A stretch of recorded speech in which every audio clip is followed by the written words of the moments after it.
ఆడపిల్లలకు రక్షణ లేని దేశము చాలా చాలా దురదృష్టకరమని మోడీ గారికి నా బాధ నేను విన్నవించుకుంటానంటే నా పాదయాత్రను ఆపారు. మరి అదే విధంగా నేను శాంతియుతంగా చేస్తున్న ప్రతి ఒక్క ర్యాలీని ఆపుతున్నారు. మరి మోడీ గారి పర్మిషన్ కూడా ఇవ్వడం లేదు. మీరు న్యాయం చేయక, ఎవరు న్యాయం చేయక మీరు ముద్దాయిల వైపు ఉన్నారా అని నేను ప్రశ్నిస్తా ఉన్నాను. ముఖ్యంగా పవన్ కళ్యాణ్ గారు 2020లో మరి సుగాలి ప్రీతికి న్యాయం చేయాలని కర్నూలుకు విచ్చేస్తుంటే ప్రతి ఒక్క సంఘాలు, ప్రతి ఒక్క స్టూడెంట్ ఆర్గనైజేషన్ వాళ్ళు ఆపారు. మీరు ఏమంటారు రాయలసీమ ద్రోహి అని మిమ్మల్ని రానివ్వలేదు.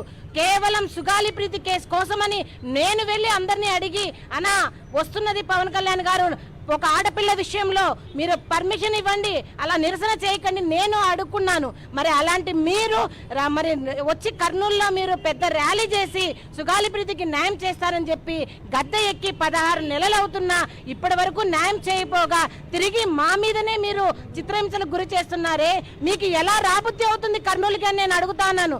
ఒకటే సూటి ప్రశ్న వేస్తున్నాను, సుగాలి ప్రీతికి మీరు న్యాయం చేయలేరు అని మీరు ప్రెస్ మీట్ పెట్టి చెప్పండి. నేను న్యాయం చేయలేను, నేను మాట ఇచ్చి మాట తప్పాను, నేను రియల్ హీరోని కాదని చెప్పండి. లేదంటే మమ్మల్ని చంపేయండి. ఎందుకు ఇంత